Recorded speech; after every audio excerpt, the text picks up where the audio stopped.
I have the CMF by Nothing Watch Pro 2, and let me show you how to download additional watch faces.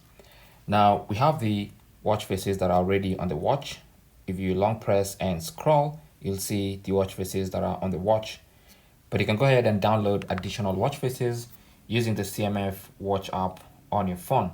So just grab your phone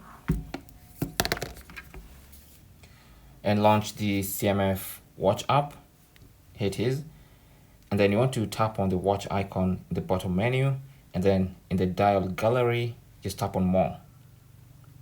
Now here, you'll see other watch faces that are not on the watch, but you can add them. So for instance, if you want a watch face like this one, you can just tap on it and then tap on download and use.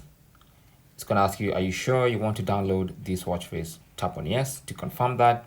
And that watch face, as you can see, is gonna start getting sent to the watch. And the watch, as you can see, is receiving the watch face. And once it's done, you'll see now we have this new watch face on the watch. That is basically how to download additional watch faces onto your CMF Watch Pro 2. There are plenty of watch faces that you can add. Now, it's not a very big gallery, but you have different categories. So for instance, if you go into the analog category, just tap on more and you can see plenty of watch faces that you can choose from. Okay, thank you for watching and good luck.